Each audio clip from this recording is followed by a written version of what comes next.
Wolves have been feared, hated, and persecuted for hundreds of years in North America. Before the arrival of Europeans, Native Americans incorporated wolves into their legends and rituals, portraying them as ferocious warriors in some traditions and thieving spirits in others. European Americans, however, simply despised wolves.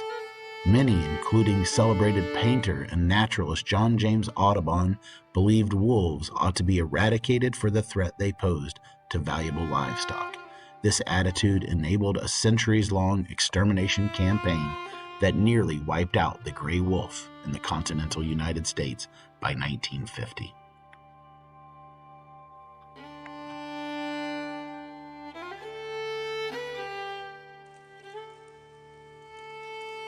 In the New World, two top predators, wolves and men, that otherwise would have avoided each other clashed over livestock.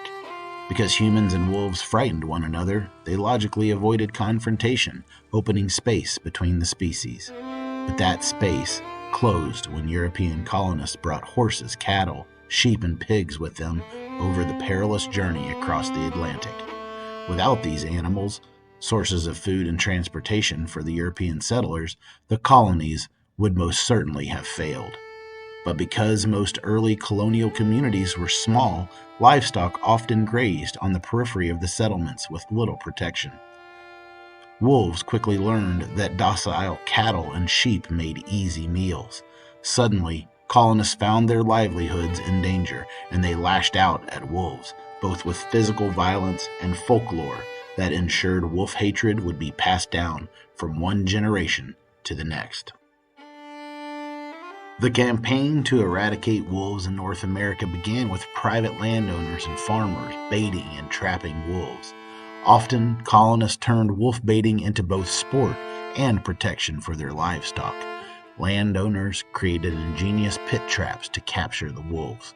Once trapped, the fearsome predators displayed meek behaviors, but this did not stop the trappers from using packs of dogs to rip apart the terrified and defenseless animals.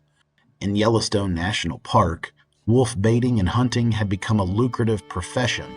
Author Paul Scolari describes the profession and the devastating effect it had on the Yellowstone wolf population. He quotes, "At least as early as 1877, deer and cow carcasses in the park were poisoned with strychnine by freelance wolfers for wolf bait. Poisoned animal carcasses were left out for wolves, a practice that also killed eagles, ravens, foxes, bears, and other animals that fed on the tainted carrion." By 1880, the Yellowstone National Park Superintendent Phil Norris stated in his annual report that the value of the wolf hides and their easy slaughter with strychnine-poisoned carcasses have nearly led to their extermination.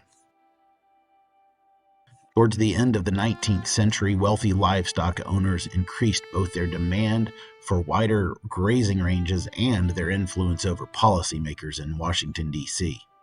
Stock owners complained that their land was infested with wolves, calling them breeding grounds. They demanded the federal government secure their land for safe pasturage.